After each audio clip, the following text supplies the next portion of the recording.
Hello and welcome to Doncaster and Bassetlaw Teaching Hospital's annual members meeting for the financial year 22-23. My name is Susie Brain England and I'm Chair of the Board at the Trust. We are once again hosting our annual member meeting virtually, and I welcome all of you watching from home either via Facebook or YouTube. Over the next hour or so, you'll hear about our achievements as an organisation from April to March 2023. Throughout the course of this meeting, we will have much to share regarding our achievements and highlights throughout the past 12 months and our ongoing response to COVID-19.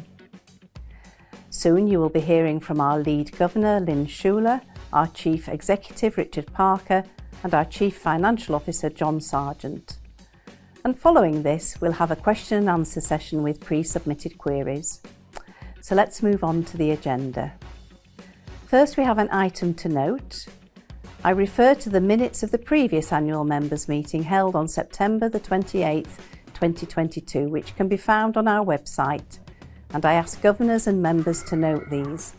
They were approved as a true record of the meeting at the Council of Governors on November the 22nd, 2022.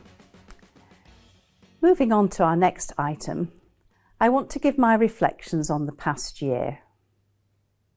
First and foremost, let me express our heartfelt gratitude for the unwavering dedication of our colleagues. As the worst of the pandemic is now behind us, the tireless efforts of colleagues have allowed us to restore our operations while addressing the challenges that have arisen in the wake of the pandemic and the difficulties that we've faced since 2020. Our commitment to caring has led us to provide exceptional support to 3,065 patients who battled against COVID-19 in the past year alone. The convergence of the pandemic, winter illnesses and flu made it one of the most demanding winters in our Trust's history, indeed in the history of the NHS. And throughout the pressures, our colleagues exhibited remarkable strength and determination, delivering exceptional care in the most extraordinary of circumstances.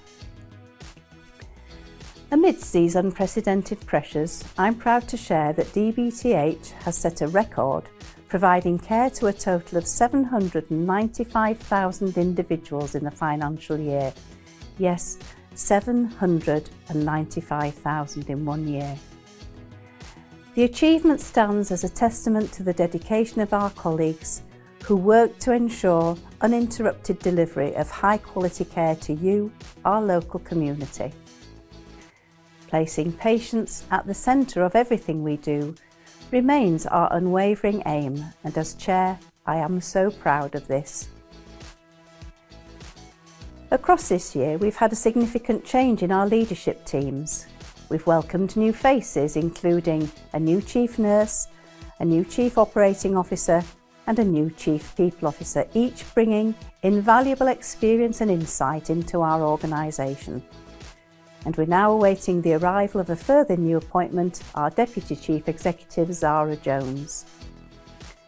With this renewed leadership, I believe we are well prepared to navigate the challenges that lie ahead and look forward to seeing how we can develop and grow in the future with their guidance. Now, alongside operational matters this year, we have prioritised the development of our sites to ensure that they are future ready, and we continue to advocate for a new hospital in Doncaster. I'm delighted to reflect that in 2022 and 2023, we've delivered a record-breaking capital projects programme, investing £56 million in vital upgrades and expansions. And I want to place on record my personal thanks to those colleagues who've made this possible. Projects such as the Community Diagnostic Centre and Elective Orthopaedic Centre at Montague Hospital, the Emergency Village at Bassetlaw Hospital, and the state-of-the-art Central Delivery Suite at Doncaster Royal Infirmary have exemplified our commitment to excellence and provided enhanced services and improved patient experiences. As we reflect on these accomplishments, I want to express my gratitude for the spirit of teamwork that's guided us through. Our collective efforts have demonstrated the power of unity as we've come together to ensure safety, health and care for all. While the pandemic still casts a long shadow, and knowing that a potentially difficult winter lies ahead, I'm confident our experiences and expertise will guide us through, allowing us to rise above all challenges, returning to a sense of normality sooner rather than later. Thank you, all of you in our communities, for your unwavering support, your dedication and commitment to our mission. And a huge thank you to Team DBTH for everything you do, day in and day out.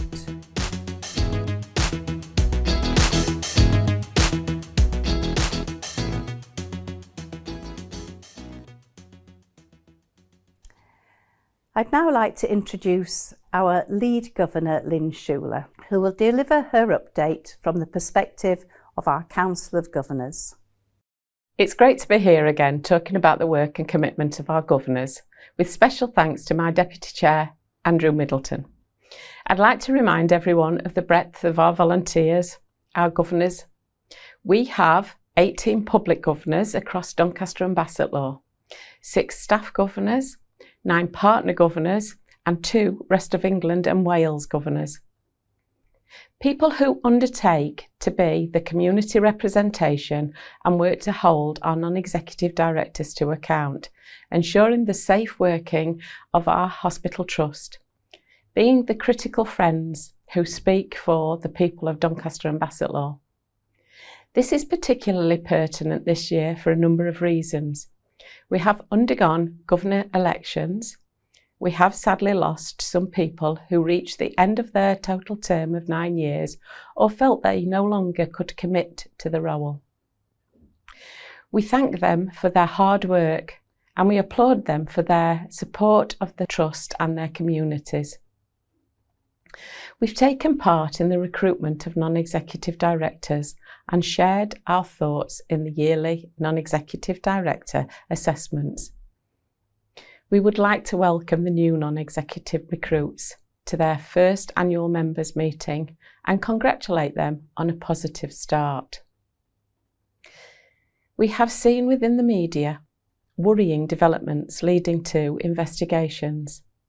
Our governors take time to understand the developments coming forward from these investigations, digest the implications for your trust and incorporate them into their scrutiny, all adding to the commitment they give. They also take part in and share observations and questions at briefings, observe committees, attend integrated care board events, trust board and annual lectures, with this adding to their wide knowledge base, enabling them to ensure there is challenge and scrutiny leading to transparency and safety. Governors have taken time to meet with communities and are working on a strategy to engage more with people face to face. We have held a Meet Your Governor event at Bassetlaw site, have plans to meet with groups and will replicate the Meet Your Governor event at Doncaster and Mexborough in coming months.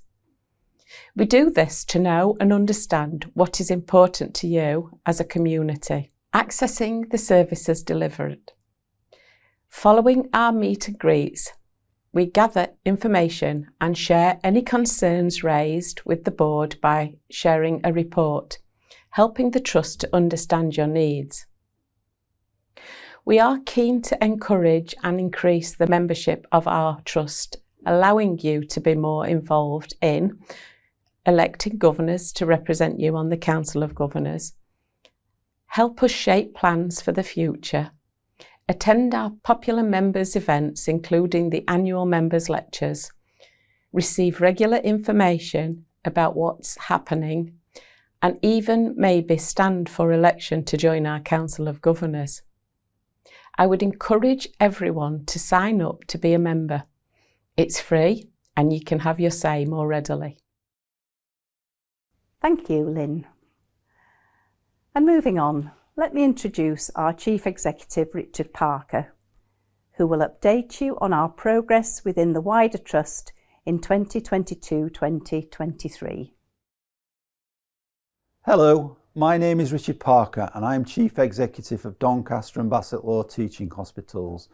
It's my pleasure today to present the annual members meeting of 2023. Today's presentation will follow the similar format to previous years, and I'll begin with some national and local context.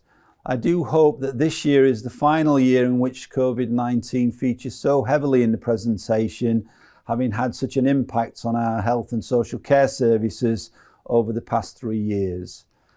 In 22-23, COVID was a major feature of the delivery of our services, and we faced sporadic challenges with peaks of infection.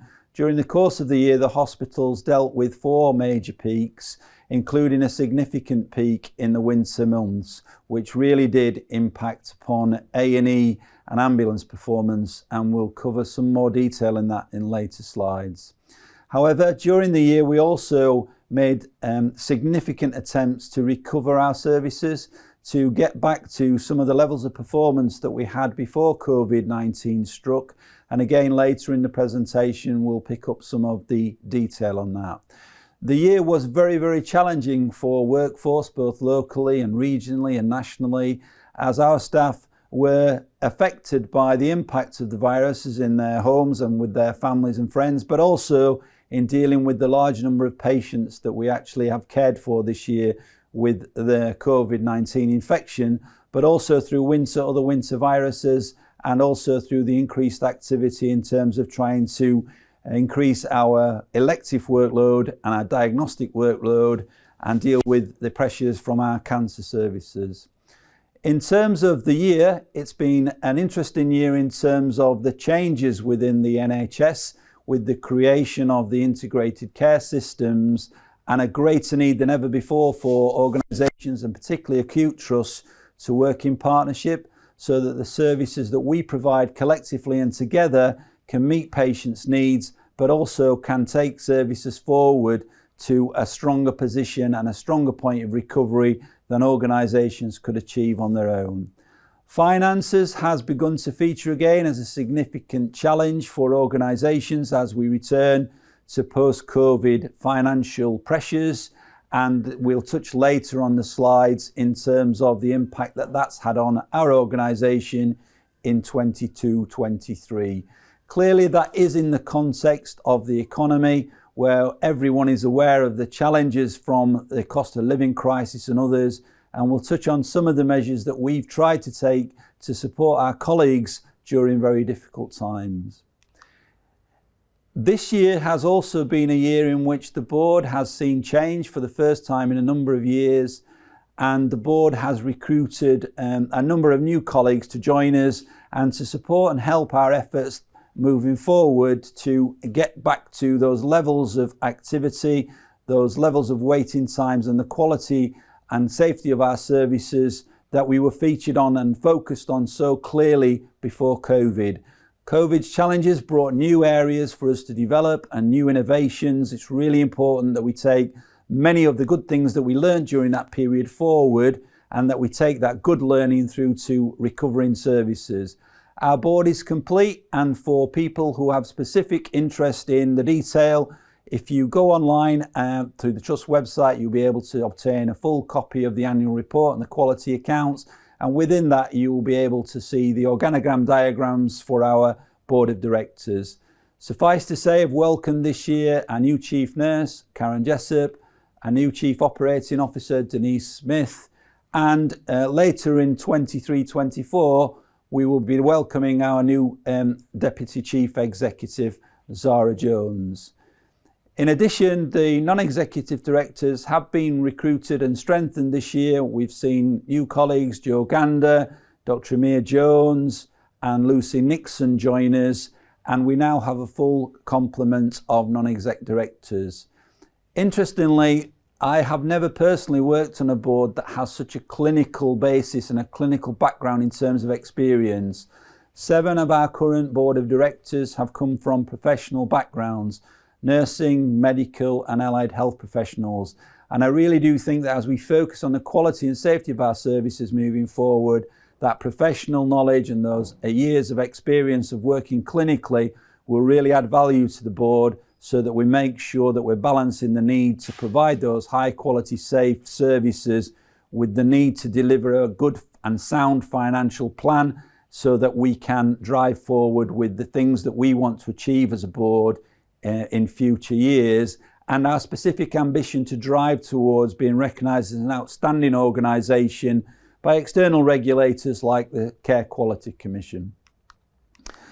In terms of some detail around the activity of COVID-19 this year, from the 1st of April to the 31st of March, we actually treated 3,065 patients with a COVID-19 infection. That's a 25% increase on the previous year, which is really 574 more patients.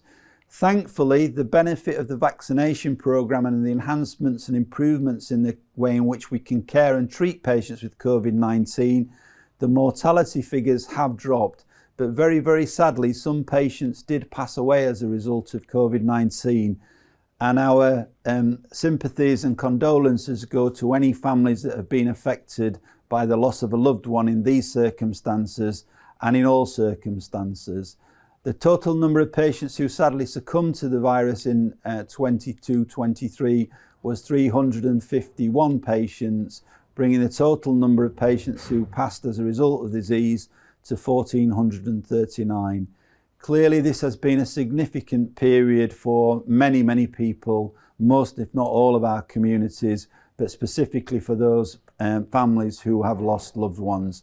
And as I said, our sympathies do go towards them.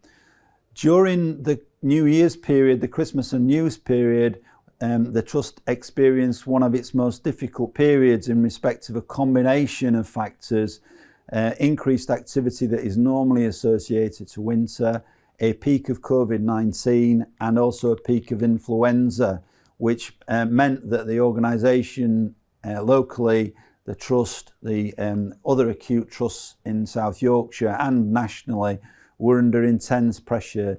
I've been a member of the NHS for 42 years, and 22-23's winter period was one of the most challenging, if not the most challenging, that I can ever recall. I am hoping that the continuation of the measures that we put in place in previous years, and with the support of our communities around getting vaccinated for both COVID-19 and influenza, will help to ease some of the pressures this winter, so that we are able to better serve the communities in terms of things like waiting times and ambulance handovers, but also that we are better able to support colleagues with the challenges of this winter ahead. In terms of the other factors, we clearly were focused on trying to restore our services, particularly in light of the build-up of waiting times and waiting lists during the previous 2-year period. And that did create a secondary pressure during the winter months as we tried to balance the need to provide quick and timely cancer services, reduced waiting times for elective and diagnostic services with the pressures of winter. It unfortunately did have a knock-on to the ability for us to reduce waiting lists further, but later in the presentation and in the detailed annual report, people will be able to see the quality and the standard of our waiting times that we were able to achieve. We have seen a challenging period for colleagues, and this year has been no different. We've had increased sickness absence rates as an organisation, which has required us to spend more resources in terms of providing temporary cover from bank and agency colleagues. But we are now beginning to see a reduction in the amount of staff affected by viruses, particularly COVID-19, and sickness absence levels are beginning to fall back to the pre-COVID periods. Clearly, one of our major focuses has been on trying to help and support colleagues with health and wellbeing offers and others, and that will continue through the next few years certainly, but certainly into 23-24.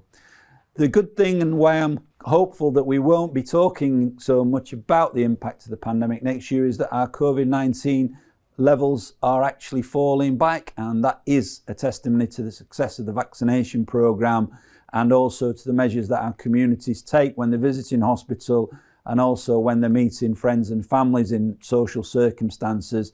And we would welcome support in that throughout these next challenging winter months that are likely to come. However, we still have seen 10 to 15% of our beds occupied by patients with COVID-19. And clearly, as those numbers fall back, those beds would then be available for us to improve our waiting times and recover our services quickly. And that's why it's so important that our communities and our colleagues take infection prevention control seriously as at all possible, including the support for the vaccination programme. In terms of the changes we were able to make as the year went on and the reduction in the COVID infections within hospital, we were able to return to more normal visiting restrictions.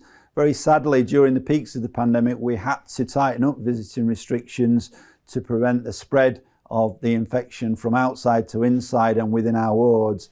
But as the numbers have fallen back, we've returned to our normal infection prevention and control procedures, which basically manage infections where a number of patients on the same ward potentially have been exposed, and we're trying to make sure that the infection itself doesn't spread. So we've ended the blanket bans in respect of visiting and visiting times. We've ended the use of masks within the hospital. They are now discretionary, depending upon patient communities' preferences. But we do use infection prevention control measures specifically when we have circumstances that would indicate that is the right thing to do, and that will continue into the future and is likely to be more of an issue during the winter months when the virus picture does increase and we see a number of viruses. So we will see COVID, we will see influenza. In children, we'll see RSV, respiratory syncytial virus, and we'll also see outbreaks of things like norovirus. For all of those, the key measures are to keep your distances, to make sure that the rooms are well ventilated, and to continue with good hand hygiene precautions. Clearly, in hospital, we may go further than that with the advent of masks and gowns and some visiting restrictions, but as I said earlier, they will be entirely related to the circumstances at the time. In terms of moving forward, clearly we do believe now that, we hope that the COVID pandemic is past, and what we see is more of a traditional picture of influenza, where during the more difficult winter months when communities tend to move inside as they meet friends and family, we will see a sort of winter pattern where we have higher numbers during the winter months, and that's why we're encouraging so hard the use of the vaccination programme to try to reduce the spread of those numbers and make sure that the hospitals are as equipped as possible to be able to deal with the pressures that we will face. In terms of the Trust performance, our annual report provides the full details, but overall we treated 115,000 inpatients, which was about 5,700 more than the previous year.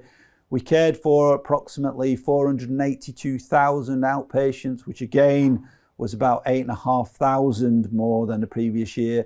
And we actually delivered 4,572 babies, 488 higher than the previous year. Interestingly, and despite the pressures, we haven't seen this year the steady increase in emergency attendances. Historically, emergency attendances rise by about 3%. But last year we saw a fall or a stabilisation of winter and emergency pressures, where we treated 963 patients less than the previous year. However, we did treat 194,000 people through our urgent and emergency care services, which over the last 10 years has seen a roughly, as I've already mentioned, about a 3% rise. Clearly that may be an indication that actually the demand for services has stabilised, but we will be keeping that under review because within that there were some ups and downs. So winter we saw significantly more patients than previous years, but in the summer months the numbers dropped, and that could be related to the weather or other factors. So we will keep the emergency activity under review, but it was pleasing that last year it stabilised. In terms of the key operational issues, As I said, urgent emergency care had the pressures that we've described, but there were also those really big peaks that the communities will be aware of around paediatric viruses, so RSV and Strep A. There was a number of areas across the country that had significant challenges with those illnesses, and this trust had experience of both viruses during the winter months. Clearly, again, there was a cyclical, and hopefully, as more children have now begun to return to normal life, we will see less of the peaks of virus activity that we saw last winter. But again, we will keep that under review. In total, in December, we did care for, as I've mentioned, 2,672 more patients than in the previous year, which is an indication of why December was so busy. In terms of that, one of the greatest challenges to our emergency department performance was flow through to discharge. So as patients were admitted to trust and were admitted to the wards for ongoing care, when those patients were medically fit for discharge, we saw a significant increase in the number that were unable to be discharged to their next point of care due to challenges within the system, both from demand, but also from workforce, and also from our ability to provide suitable placements for those patients. Before COVID, this trust was particularly strong in terms of delayed transfers of care or patients who have a need for a ongoing placement once medically fit. And we roughly had around 30 to 40 patients each week who were delayed whilst their placements were organised. During the peak of winter, that number rose to about 150 to 180 patients, which will give the audience a sense of the types and challenges that we would have during a period of high pressure and intensity. A significant amount of work went in with partners to try to make sure that patients were able to be discharged when medically fit, and that has continued through this year.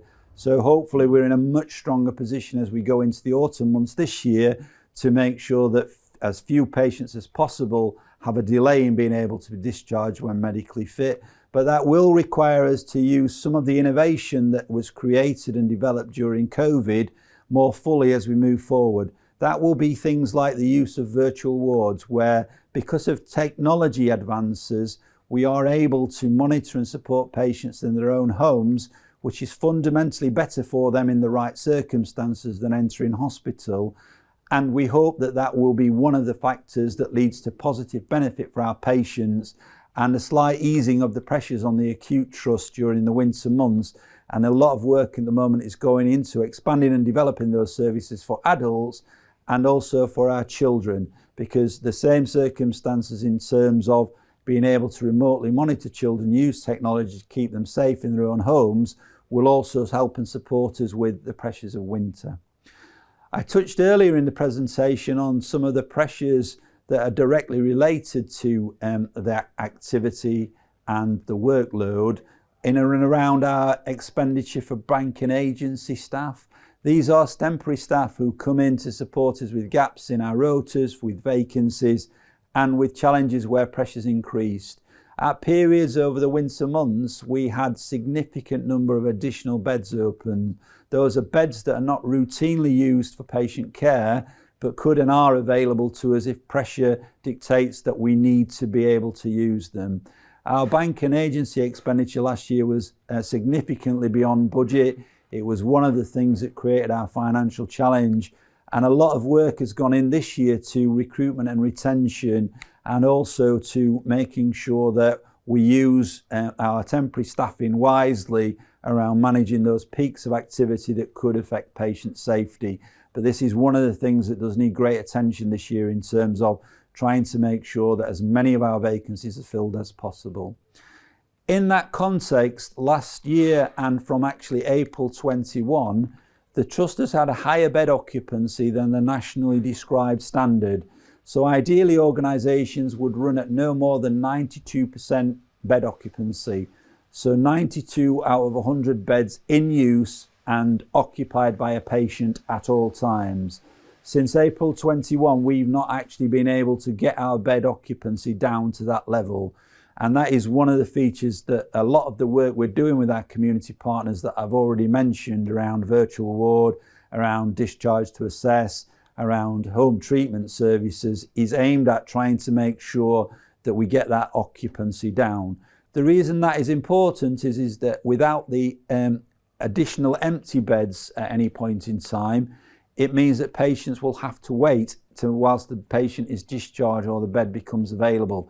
Clearly, the best service would be one where the patient is able to move to the bed at the point the decision to admit is made, and that means that the flow through the departments is maintained and the waiting times are reduced. A lot of effort is going into now making sure our bed base now and through the coming months is appropriate to the pressures that we will experience, and we are hoping to get to 92% and ideally slightly under that as quickly as possible. In terms of other operational performances, in the numbers, as I mentioned, the actual details are in the annual report. But disappointingly, in 22-23, we did see a reduction in our performance against the 4-hour A&E standard, which is to see, treat, admit or discharge patients within 4 hours of attending the department, where we achieved 65.52%. The national performance was 70.9%, which is still significantly lower than it was in the pre-COVID period. We achieved 73.2% in the previous year, so this is a deterioration on 21-22, but I think is a reflection of the significant pressures during the autumn and winter months that, as I've said, were greater than any I've experienced in my career to date. Clearly, our challenge now is to begin to improve that performance. We have increased capacity in a number of areas, particularly around the emergency department. We've made some changes to the way in which we manage services in that department. And clearly what we're hoping to do now is to see those come to fruition so that this year we're better able to manage flow through the teams, to make sure that patients who attend our departments are there for as long as is necessary, but not longer than that, and therefore return to achieving that 4-hour standard as quickly as possible. Clearly, our communities can help in that. They can help by being aware of the services that are available in the community, in pharmacy, in general practice, in other areas, and using those services wisely so that our department is able to concentrate on those patients who have got more serious illnesses, emergency patients, patients with fractures and other things, whilst patients who are able to have less urgent needs met in our communities. And we would encourage all of our communities to be aware of those services so that if and when they need them, they can use them with confidence and make sure that the patients who present to A&E do get the better service that we would want to provide to them. In terms of our elective performance, our referral to treatment time, that is the number of patients who will be able to be treated within 18 weeks of presentation to our services, was 65.4%. Again, a fall from the previous year. Nationally, the performance was 58.3%. So in this particular standard, we were achieving a higher performance than the national average. But again, we want that to be better. And this year is about trying to make sure that we really focus on reducing those waiting times, reducing the time that patients are spent waiting for diagnostics so we can get them onto the appropriate treatment pathways. In respect of our cancer and diagnostic services, we achieved 4 of the 10 national cancer standards with our performance against 2-week waits, the referrals that GPs and others consider to be potentially cancer related was 85.3%. Nationally, the standard was at 79%. So again, we were slightly ahead of the national performance, but clearly we want to make sure that the patients who are affected by a potential cancer diagnosis get through our services, get to have their illness diagnosed correctly, and where necessary, move on to treatment as quickly as possible.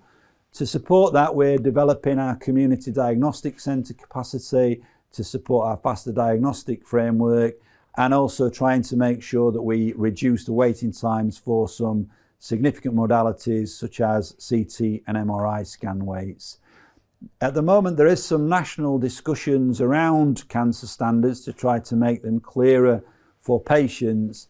But I would say that this trust will continue to be committed to make sure that we are able to provide the services we need, the diagnostic and the treatment services, as quickly as possible through the year, building on the standard and the level of attainment of the standards that we're currently providing. So I suspect that even if the publicity changes and the way in which patients are advised on waiting times is altered slightly, we will still continue to have a focus on the 10 cancer standards to make sure that we're making progress. I'm pleased to say that in respect to the two major infection prevention and control measures, MRSA and Clostridium difficile, we were better than the expected standard in both. We actually went 800 days without having an MRSA bacteremia. Unfortunately, in 22-23, we did experience one patient who had an MRSA infection, but thankfully that patient didn't suffer significant or harm as a result of that. But clearly that was disappointing, and we want to now continue and return to a long period where we see no further MRSA bacteremias. In terms of C. diff, we recorded 46 hospital onset C. diff infections in the year. The national standard for a trust of our size was 48, so it was slightly better than the standard, but that is a significant increase on the previous year where we only saw 32 infections. We think that is related potentially to the last few years and the use of antibiotics and exposure to viruses, infections and others. But I do think in respect of C. diff, it will be a challenging year in terms of the likely increase in cases. And we will have to return to a much more structured programme of ward and department cleaning, which is one of the measures that does mean that we can aim to control C. diff infections.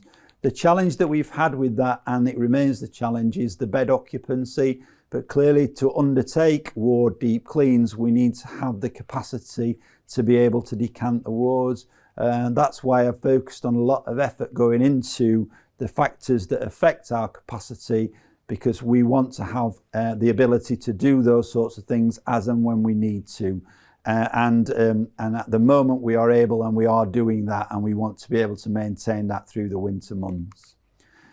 In terms of a note on our finances, our Chief Finance Officer, John Sargent, will be presenting the accounts in much more detail, but I would just note a few things. So 22-23 was challenging from a financial perspective. We had a plan which included achieving a deficit position at the end of the year, which is a historical factor for our organisation. We have had deficit on our budget for the last few years, and as we emerge from COVID and return to the normal financial accounting regimes, that deficit is again apparent.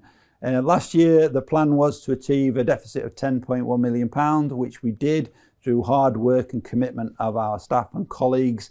This year, we've also set a deficit financial plan, and again, it's going to be incredibly challenging.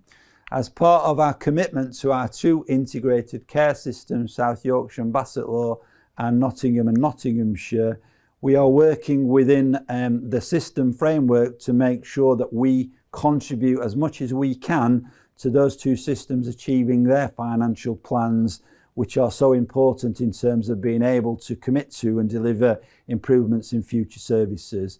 We will need to make sure that we spend every penny wisely, and we will need to make sure that we're robust in the way in which we use things like, I already touched on bank and agency, but every resource that's available to us.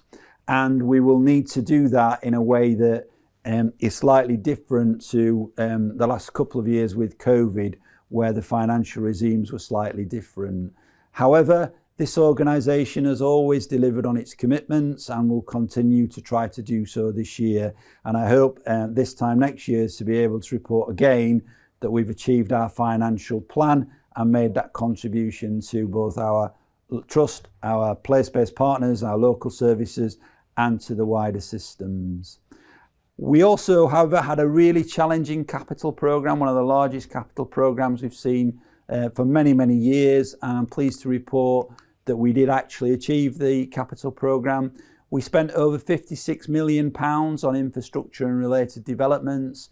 And some of the specific spends and significant spends within that was the refurbishment of our central delivery suite in maternity and the creation of a Serenity suite within the department and a midwifery-led unit for the first time. We also spent significant sums, £2 million, £2.5 million on fire prevention work and electrical infrastructure within the Women's Hospital. However, we had some major schemes at Bassetlaw and at Mexborough. At Bassetlaw, we commenced the Bassetlaw Emergency Care Village scheme by repairing the roofs at the Bassetlaw Hospital that had been affected by radiated, aerated autoclave concrete. We were the first trust in England to complete that work in terms of the whole sites, and that's really, really positive. And it allows us now to start the building work and the infrastructure associated to the new ED at Bassetlaw and the movement of some of our services to the ED envelope so that we can improve patient experience and flow through the departments.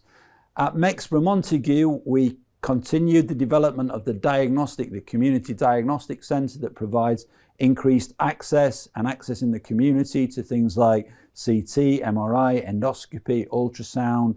That work continues. We spent £9.9 million on that scheme last year and are hopeful that in the future years, those patients who experience that service will experience high quality services but with reduced waiting times. We've also commenced a scheme in this year, 22-23, working with Barnsley and Rotherham on the Mexborough Elective Orthopaedic Centre. This is a centre that we hope to develop as a centre of excellence for the provision of hip and knee replacement surgery. It will be a site that isn't affected by winter. Sadly, orthopaedics is one of the areas where if in winter we're under enormous pressure, patients can have their procedures cancelled, which is not what we wish to happen and not what the patients would like to experience. By commencing the work at Mexborough, by developing a centre of excellence, we expect to be able to ensure that patients are able to receive their procedures on the date that we've agreed with them and receive care that's as good as anywhere else in England. We hope to see that service available and open in January of 24, and clearly from then we'll be hoping to drive forward with modern, innovative and exciting services that really do help us with waiting list reductions, particularly in the area of orthopaedics, which is one of the most challenged nationally. However, despite that investment, the DRI site particularly has a number of challenges related to the estates, and overall it has a significant backlog maintenance programme. There remains about 600 jobs, 600 repairs that are needed to continue to make the site safe and bring the site up to speed. And overall that has a capital value of about £160 million. That's why we were so keen to push on the Doncaster new hospital programme. And it was really, really disappointing this year when we were notified that we hadn't secured a place on the programme. And clearly now what we need to do is redouble our efforts to secure enough funding to deal with some of our backlog maintenance, to improve and refurbish some of our services, and to ultimately drive for the new hospital for Doncaster that we strongly believe our community deserves. Where the opportunity exists, we will continue to make bids for and seek additional central funding and support. But during 23-24, we'll be undertaking significant work with our place-based partners and with our system partners to try to make sure that we provide services like EMIOC in partnership that help and support patients to receive quality, safer care, but also do so spending the public money wisely. Later in the year, we're hoping to be able to put forward some proposals and bids for further developments on the DRI site, but also to continue to drive to those important issues of fire safety, water safety, ventilation safety, so that patients can be assured that when they come to site, those sorts of factors are being dealt with and that our buildings are as good as we can make them in the current circumstances. As I said, I'm really hopeful that in the future we will be able to make the case for significant investment in Doncaster Royal Infirmary, although I think we do recognise that a total rebuild cost of £1.37 billion, that is a massive commitment, but we believe it is a commitment that our communities deserve, and we will continue to work with all of those partners, including elected representatives, to drive the Doncaster case and hopefully to secure significant amounts of funding for the future. Clearly, one of the things that we think is important around that is our green plan. It's our ability to help and support with some of the challenges we see in respect of our environment and global warming. We are able to move some schemes forward in terms of the sites, but the challenge remains Doncaster in terms of our ability to be able to adopt some of the green technologies. However, we have produced a comprehensive strategy that can be viewed on our website, which sets out the support we will give to reducing our carbon footprint. And we've also got a project team in place that are looking to work with colleagues across the Trust to deliver sustainable and future-proof capital schemes. So where we are able to move with new buildings, we make sure that those buildings are supporting our sustainability plans, to avoid waste in all of its forms, to make sure that we're contributing to waste reduction, which obviously helps with carbon emissions, to move as quickly and as positive as we can to implement energy and water consumption strategies to reduce our demands, and to create green spaces and biodiversity. We're particularly pleased with the rainbow gardens that were created to mark and honour colleagues and community during the COVID pandemic, where they are great examples of the use of green space to lift people's spirits, but also to provide excellent facilities for staff during things like break times. In terms of the key factor that is going to be so important in future years, our staff, our colleagues, in 22-23 we have relaunched a new people strategy which covers the next 4 to 5 years. Got measurable objectives in there around some of the key things that we think are important to be able to achieve over these periods of time, because without doubt the workforce and our colleagues are our greatest challenge and our greatest opportunity. I think at this point it would be right of me to thank our colleagues in all of our Trust sites for the hard work and effort that they have put in during 2022-23 and in the previous years, and for their commitment to try to make sure patients receive the very best care possible.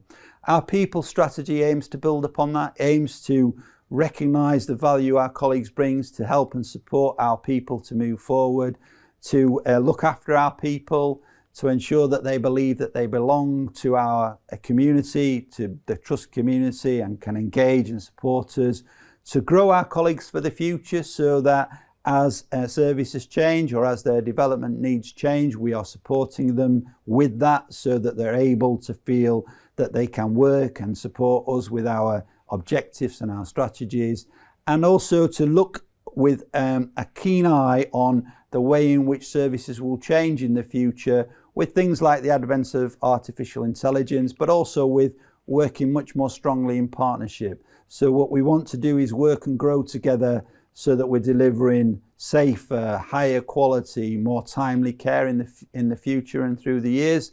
And that does depend upon our workforce. So our people strategy is absolutely important. And I don't think we have got a more important strategy than working with colleagues to drive forward for the future. In 22-23, and despite the pressures, it was a pleasure to see improvements in our staff survey scores. Overall, it was probably the best set of scores that we've achieved, and an insignificant improvement on our 21-22, with 81% of our results being better than the previous year, and 1% being the same or similar. Clearly that does leave 18% where our scores have deteriorated, and we absolutely now need to focus on those, and our people strategy is one way of doing that. But of the 9 core target areas for the NHS workforce survey, we improved in 8 of them and were similar to last year in 1. A good position and a position on which to build, but absolutely not a position to rest on our laurels. There's much more we can do to engage and support our workforce in coming years, and we're absolutely as a board committed to doing that. Again, the specific details are in the annual report for those that are interested in them, and we are now working through our improvement plans for the areas that are more challenged in terms of their workforce survey results, but clearly it's important that we all move forward together and collectively.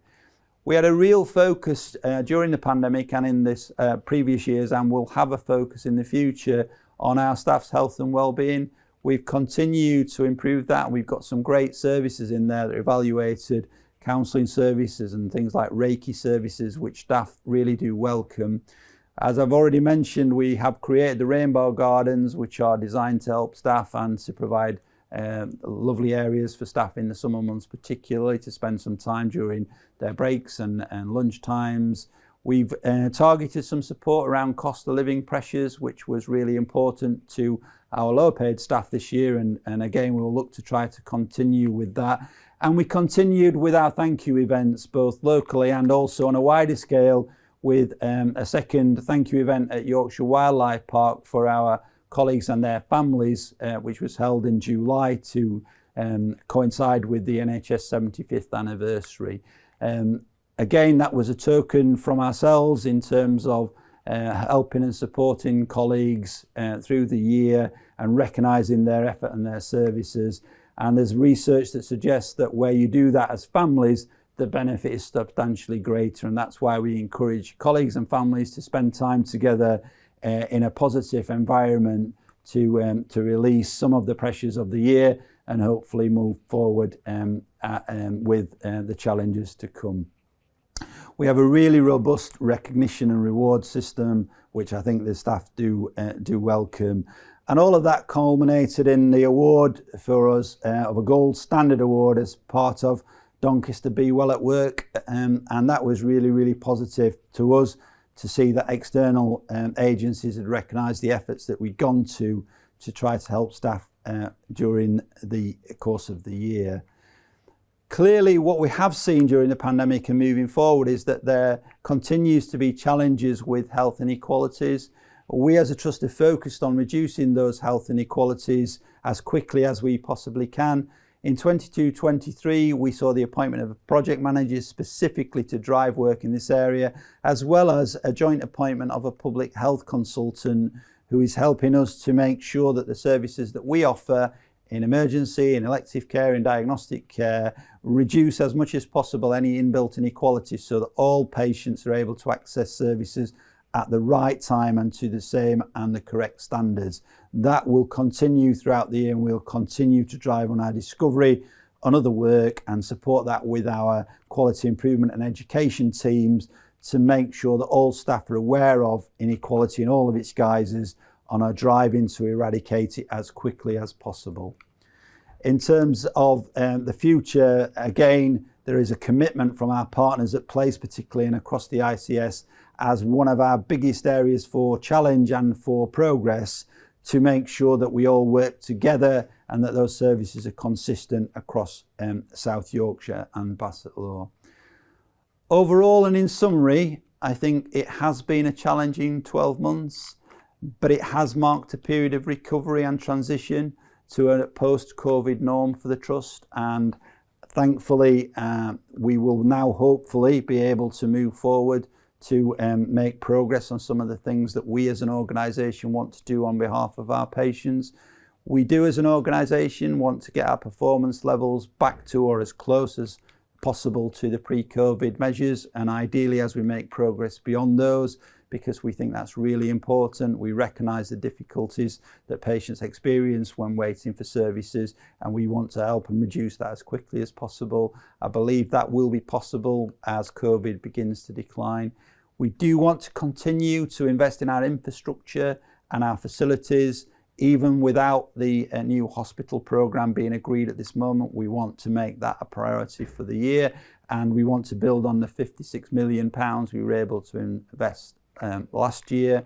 We do, and we have seen significant enhanced partnership working, which I personally think is a real positive.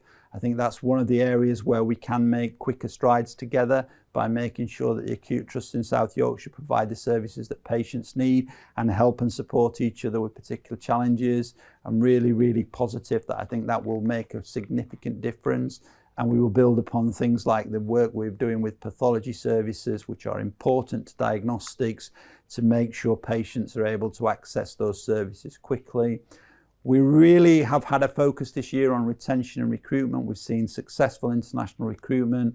We have had our best ever staff survey results. We've improved the health and well-being of our colleagues and supported the place in the system, but we need to do more. We need to make sure that that challenge is our biggest opportunity and make sure that we are able to retain staff as strongly as we possibly can.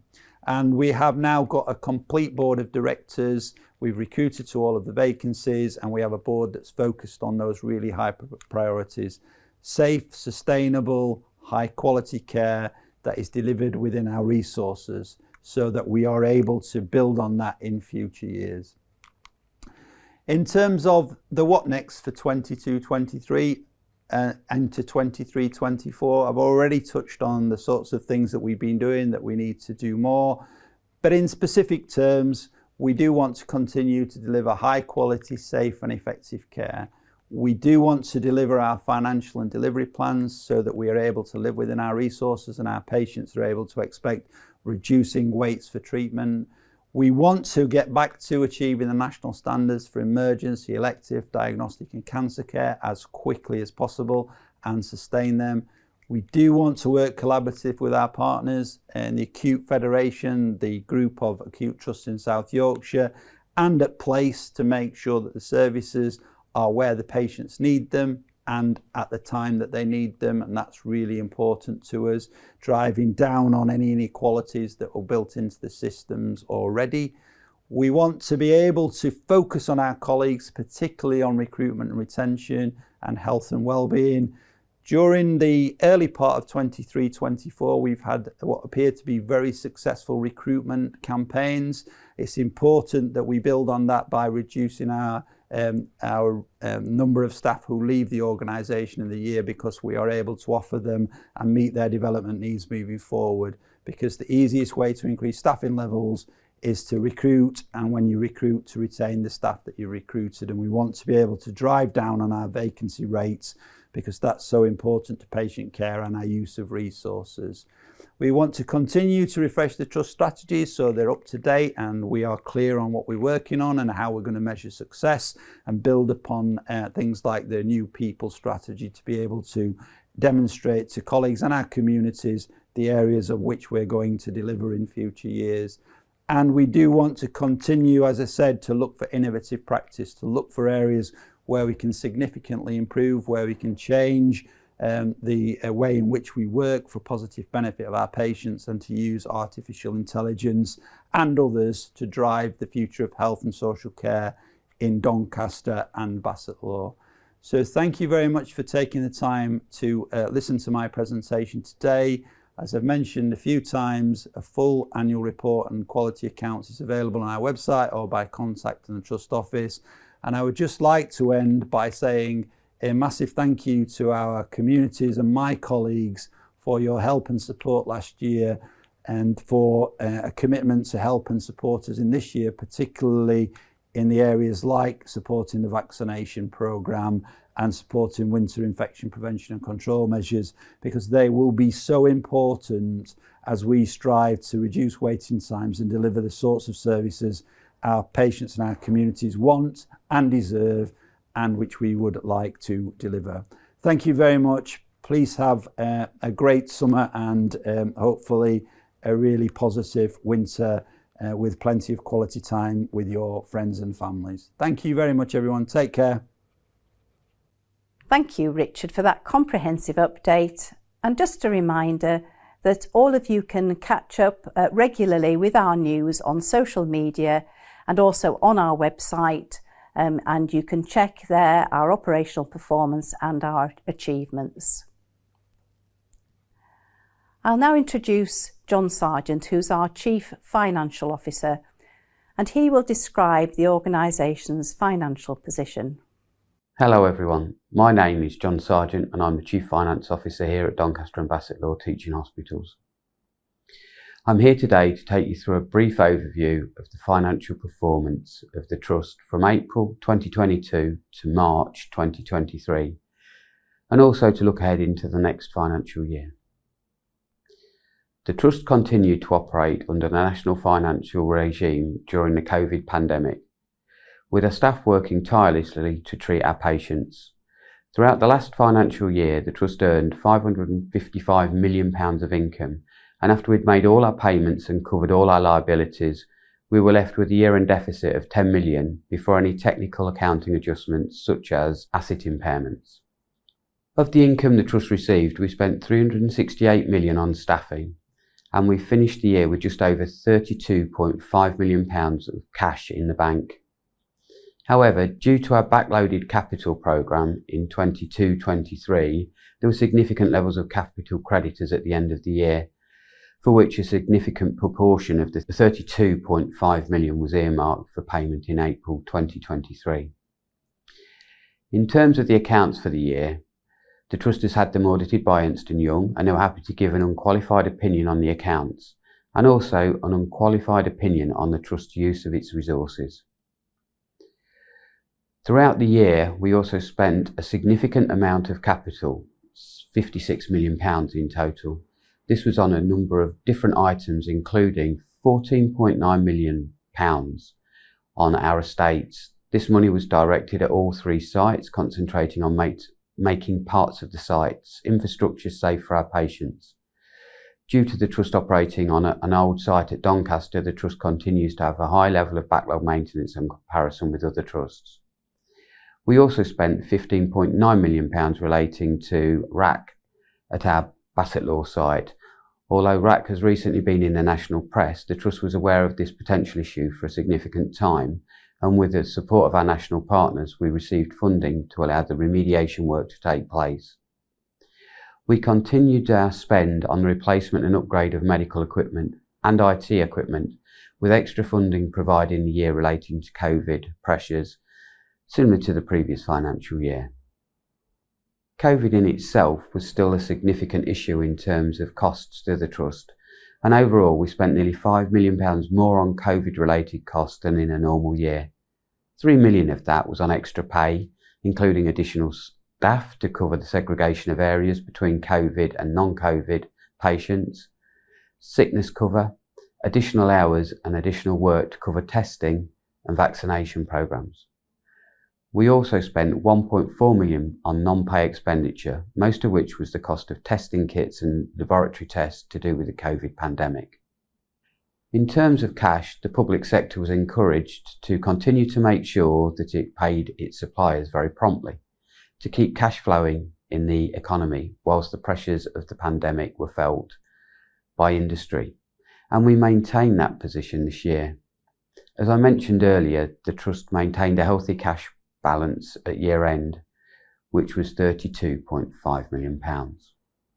Looking forward to 23-24 financial year, the country continues to face the challenge of emerging from the pandemic, improving waiting times and recovering our backlog in terms of our elective patients, and also planning for the winter ahead. The NHS and the Trust is also seeing a significant challenge and impact of the high inflation, which is in turn impacting on the costs of delivering patient care. For example, our utility costs have gone up just like yours will have at home. As a result of these financial challenges, the Trust has a challenging £27 million deficit financial plan for 23-24. You can see from our capital financial plan for the next financial year that was on the previous slide, the Trust is planning on continuing its spend on essential estates maintenance and improvement works. Excitedly, the Trust is also progressing its significant capital plans and proposals through various national programmes, including the Community Diagnostic Centre based at our Montague site, our Bassetlaw Emergency Village plans, and a new elective hub at our Montague site, our electronic patient record programme, and continuing with our proposal for the redevelopment of the Doncaster site. Before I finish, I just wanted to say that the Trust Board remains focused on ensuring it is providing the best value for money and is using all of its resources in the best way to treat all of our patients. Thank you for listening. Thank you, John. We now move on to our question and answer section, where we respond to questions submitted to us by members earlier this month. Each question will be read out by an Executive Director who will provide a succinct and comprehensive answer. So over to you, colleagues. What kind of impact are we expecting from COVID-19 this winter? Hi, I'm Dr. Nick Malaband, currently Acting Medical Director at DBTH. I've been asked about the impact of COVID this winter. At the moment, that's quite unclear. We are aware of the emergence of the new variant, and that has given to us an increase in cases. We've seen it as admissions to the hospital. We're working with our partners in the community on the urgent rollout of the COVID-19 vaccine, which is generally to be delivered in primary care to all the vulnerable groups. And this, we hope, will mitigate the impact of the new variant. However, we are planning or expecting an increase in admissions over the winter. We've also done some very good work with the community to move a lot of the delivery of the COVID medicines, the antiviral medications, to the community from the hospital trust, although we retain responsibility for the intravenous infusions. So we think this activity within the trust will be lower this year than it was before, because a lot should be taken care of in the community. We also have the development of our new infectious diseases department within the trust, which is helping us with the planning for this through the winter. From a staffing perspective, what are the biggest challenges the trust is facing, and how do you plan to tackle this in the next 12 months? So I think there are two kind of aspects to this question. First one is around sort of workforce supply and about, do we have the right numbers of people doing the right roles with the right skills? And then there's a sort of second aspect, which is around culture and the experience people have whilst they're working with DBTH. And we've got plans over the next 12 months and further than that against kind of both those themes. So I start with the strategic context overall. Nationally, earlier this year in the summer, we had the NHS Long-Term Workforce Plan published, which is the first the NHS has produced. 15-year plan, so sets out lots of ambitions in relation to the NHS workforce. And more locally, so we have our own DBTH People Strategy, which again we launched earlier this year, and that sets out our ambitions as an organisation, working with external partners as well for the next 5 years around everything to do with people. Our own strategy has lots of detailed delivery plans underneath it with success measures and setting out what we're going to do. So that's our strategic context. If I go back to my two themes and say a little bit about each of those to give a bit of a flavour of some of our plans in both those areas. So the first one around the sort of right people, right numbers of people, right skills, right roles, right place. There's quite a lot of work around working with our education partners. So the training programs we have across all professional groups, with different providers as well. Things like apprenticeships, we've got a broad range of apprenticeship programs, how we communicate with our schools and colleges as well. So from thinking about people before they enter the workforce, how we support our own colleagues and throughout their whole career. So what career development opportunities do we offer people? What are our career pathways for people as they progress at the organisation? It's about how we look to recruit people, so what strategies do we have around recruitment? How do we work with external partners as well? So how do we work with other partners in health and social care to look at things like new roles? So from a workforce planning and development perspective, what creative things what ideas have we got working with others around that? And I think there's also something around digital around that first theme as well. So the way we work as an NHS more broadly will no doubt continue to change in the coming years. So there's quite a lot of activity around that first theme, which is captured in the people strategy. Around the second one, so this is more about people's experience when they're a part of DBTH, whether that's as a learner, as a student, as a colleague. This for me is very much about our culture and what it's like being part of DBTH. And there are a number of things that we've really kind of built on and grown over the last year or so. So some examples of that would be our DBTH way, so our new framework, which we developed with input from lots of our colleagues across the organisation, and sets out really how our expectations about how we behave with each other and building on our trust values. Our whole leadership development programs, so that's quite a comprehensive development program to support people in their roles and potentially in other roles that they might want to do during their time with us. Some of the cultural work streams that we've built on, either started or built on over the last year or so, would be things like just culture. So working with our patient safety team around that kind of safe culture, and also linked with speaking up as well. So creating lots of opportunities where people can talk to different people about ideas for improvement or issues that they've got and things that they want to talk about. Things like flexible working, so taking a different approach to a flexible working culture, and other sort of areas of organisational development. So really we want people, when they're working with us, to have the best experience that they can and to stay and to grow with us.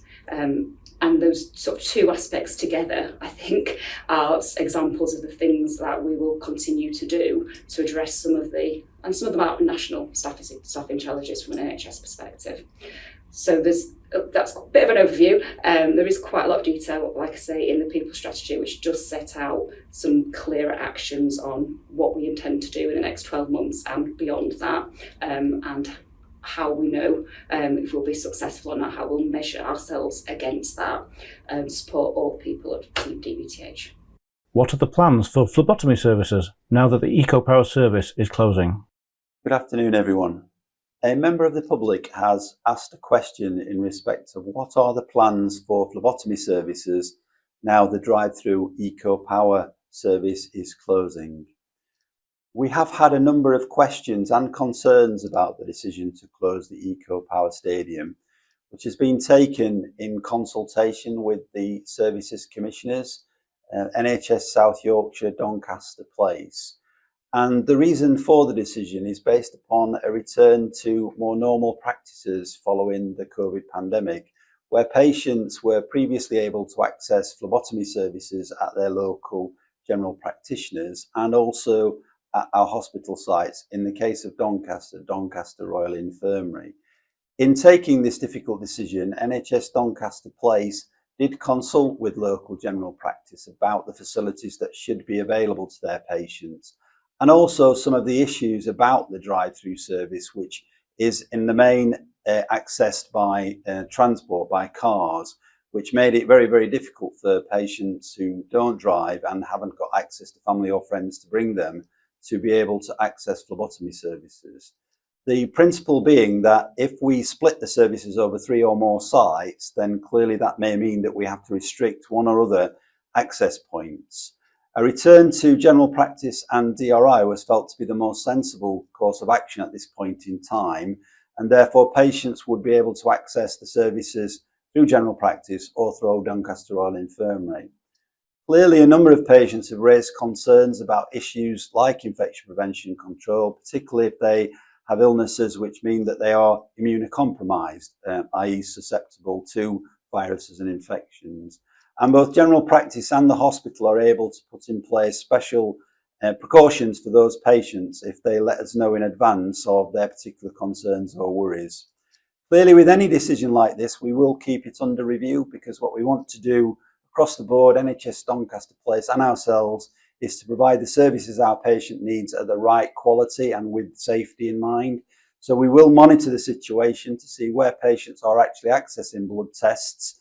And what we will do is, if those services aren't able to meet the need, then the decision will be reviewed. I hope that answers the question. Thank you very much for posing it. In conclusion, thank you everyone for your questions, and to all of our speakers for some very comprehensive updates and responses. I now ask governors and members formally to receive the financial year 2022-2023, the annual report and accounts, and our annual audit letter and the Trust's constitution.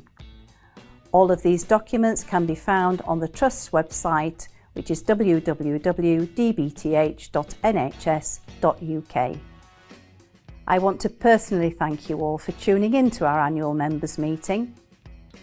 As you've heard, it has once again been a challenging year, but also a year defined by teamwork, hard work, and a dedication to get our quality of care right back on track. There will be challenging times ahead, but for our part as a trust, we will continue to work tirelessly for our patients, offering the very best care and treatment, keeping you informed every step of the way. Thanks for listening, and I'll speak to you soon.